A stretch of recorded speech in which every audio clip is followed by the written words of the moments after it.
Well, it looks like Diamond's had some dealings with the dark side. Here's your look at the Diamond Select Gentle Giant Premier Collection Star Wars Darth Vader 1/7 scale statue.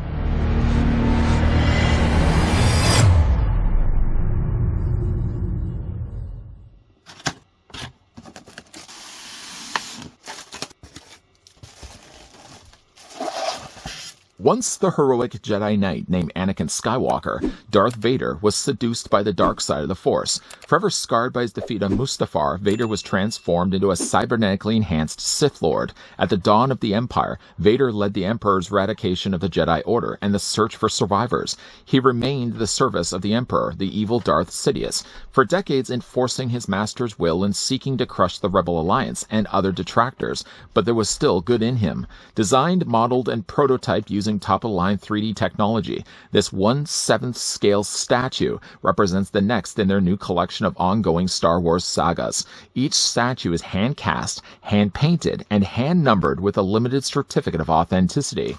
While Anakin is trying to find the good in him, we don't have to look that hard to find the good in this statue. Just before we get down to the details on the Premier Collection Darth Vader statue, I'd like to thank the folks over at Diamond Select that did provide this sample we could have a look at. Fully assembled, you're looking at Vader standing about 11 3/4 of an inch in height, or the statue is 28.5 centimeters tall.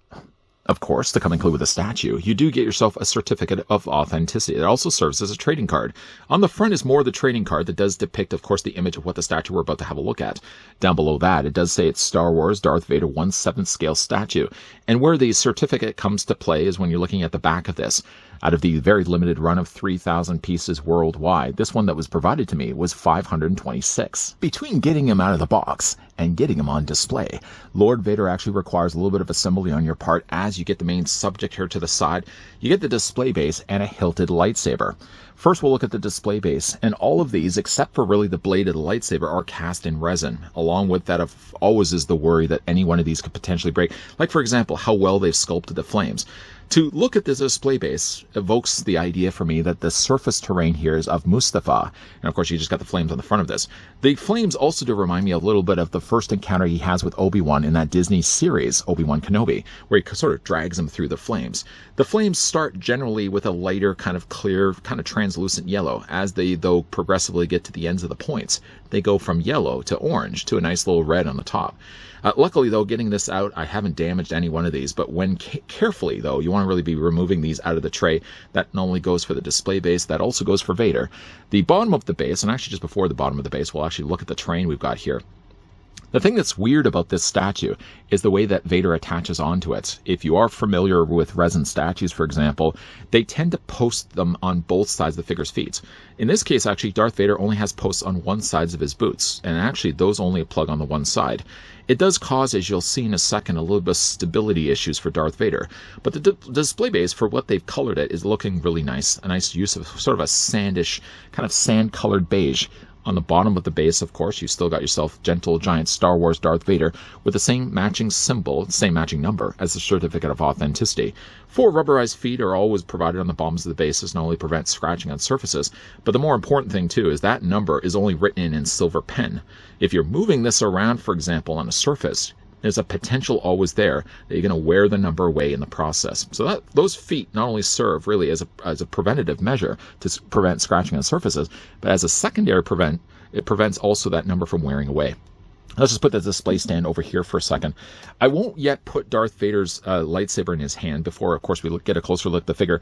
Kind of like Darth Vader, by the way he attaches onto the display base, he has similar issues, it seems, when it comes to his lightsaber. And actually, you know what, I'll do it right now.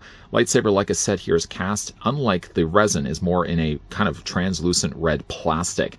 You can see there's the hilt right there. You only get half of it because the other half is sticking out the ends of his hands. When you are attaching this, you get this much post to work with. And yet, though, I've noticed getting this into his hand, when you're getting it what you think to be in the right way, it seems to wobble a little bit. It doesn't seem to get any bit better, though, as you're rotating this around. I tried this configuration. This seems a little bit loose as well. I guess if I'm looking at the lightsaber, I really would want to have it facing, I guess, this way, right? But unfortunately, though, it does cause a little bit of looseness in his hands. You just want to really be careful. And if anything, I would say, if you're putting this guy together for the first time, getting him on the shelf, probably put the lightsaber in as the last thing you do. Before we actually take Darth Vader and attach him onto the display base, I want to show you guys what the statue looks like for Darth Vader. Vader is an easy subject to get an excellent looking statue. I gotta say, like, Darth Vader looks awesome here. He obviously has the one arm extended forward like he's using his force, perhaps to strangle somebody in front of him. And then, of course, the other arm is swept back to hold the lightsaber in his other hand.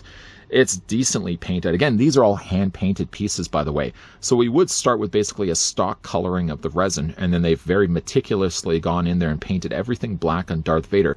Vader, though, has a lot of black, but you'll notice, though, when you're looking at it, like the helmet is a shinier black as well. It could be said for the guard or the shoulder piece that he has on his armor.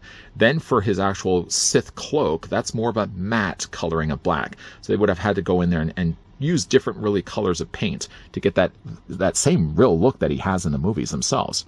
I like the way they've sculpted this section of his cloak, that it does have sort of like a little bit of wrinkles and stuff that would drape naturally when you, obviously if you're a Sith Lord or not, if you're walking around with a cloak, things like this would be a natural draping of wrinkles, things that naturally would form if this is resting against your leg, have been pretty well captured here with the actual resin version of Darth Vader. There's a little bit of silver there on the ends of his breathing mask, not to mention as well, he's got some additional red and the green on the knobs and the buttons there on the front of his breathing apparatus. He's also got, of course, the same things like in the movie that he would have on his belt there, too. Everything captured really well on this. The thing you would also want to be careful of, I just finished talking about things you want to be careful of, is taking this guy first out of his tray. There are the two posts that I've already talked about. We're going to come back to those. But if you look at them, in between the section of where his Sith robe ends and where the beginning of his cape is, there's about that much space.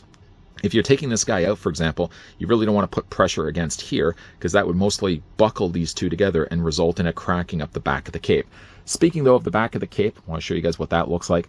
Like the robe he has on the front, again, a lot of cool wrinkles and folds that he has there. Really well done here. I think Gentle Giant has knocked it out of the park. Again, for the fact that this figure, this character really is all clad in black, the fact that they have all, again, like the matching colors, we've got the shinier section there for his dome, the section shinier, of course, in the shoulders, and then kept everything else in that matte black. I think they painted this guy extremely well. Here's my only other problem when it comes to the statue. It goes back to a point that I mentioned earlier about these posts. If you're taking Darth Vader, for example, you're carefully picking up the display base, and you're lining everything up, you've got a larger post on the back, a slightly smaller, thinner post on the front. And that's the only section that actually attaches onto the display base. You want to make sure, of course, everything is lined up accordingly, get Darth Vader on top of it. Then it would probably be in your best idea to then take yourself the lightsaber. Let's just move this guy a little bit further forward. Take yourself the lightsaber, then slide it in place so you're not having to worry as much with that. The thing, unfortunately, about that, though, because he doesn't have posts on both sides of his feet, I noticed that Vader rocks a little bit. You can probably even see it for yourself. Unfortunately, though, by not putting the provided posts on the ends of both of his heels, it does then cause Darth Vader to be a little bit more rocking. This isn't going to be obviously a problem if you're just going to be putting the statue on your shelf and leaving it alone. But if you happen to be in an area that, you know, every once in a while things get jostled around, I don't want to think like earthquakes for that matter, but like any time if anything like on a shelf gets banged around, Darth Vader isn't the most stable footing of characters. So you just want to be a little bit careful of that. Short of maybe just not having a proper connection on both ends of his heels. And again, I'm not really sure why they wouldn't have just added posts on both heels instead of just the one. Darth Vader looks fantastic. The only other thing I would say also about the statue, too, is while I think it captured a perfect-looking version of Darth Vader, some may, though, be turned off by the display base. I mean, if you like the idea of, I'm guessing this to be Mustafar, when the bottom of the base here with the flames, that works for me. But if you're somebody that likes the look of Darth Vader but isn't as crazy about the display base, maybe would have preferred the interior of a Star Destroyer, for example, the grays and stuff that would have welcomed along with a Star Destroyer might maybe look a little bit nicer in the eyes of some collectors. So even though they like the look of Darth Vader, they may not necessarily like the look of the sandy terrain with the flames on the front of it. And that, because of that, might be a bit of a detractor and a reason not to get the statue. If you like the look of this, though, and you love the look of this, it's definitely a Vader that's worth picking up and adding it to your collection. What's actually funny about the Star Wars Premier Collection Darth Vader 1/7 scale statue is that the box that the statue comes inside of calls it only the Premier Collection Star Wars Darth Vader statue. It's not, though, until you look online, if you're looking to order this one for yourself, have probably already noticed that the listings online call this the Star Wars Obi-Wan Kenobi Premier Collection Darth Vader 1/7 scale statue, which then my reference earlier to this looking like the scene where he first encounters Obi-Wan Kenobi and he's dragging him through the flames has a lot more to do with the statue than I thought of originally. 411, though, by the way, this Premier Collection Darth Vader statue sells online for $179.99. That's US dollars. That would also be about the same, too, short of maybe just the shipping cost if you were to find this also in local stores. Though it being $179 online, that's $179 US dollars. So here in Canada, you'd be paying a little bit more for that. What do you guys, though, think of Darth Vader? Let me know down below in the comment section. Is this a statue you guys could see yourselves picking up? And what did you honestly think of the Obi-Wan Kenobi TV series? I wasn't a big fan of it myself. It had plot holes galore. But what do you guys think of the series? Let me know. Big thank you once again to the folks over at Diamond Select that did provide this sample of this Star Wars Obi-Wan Kenobi Premier Collection Darth Vader 1/7 scale statue that we had the chance to have a look at in this review.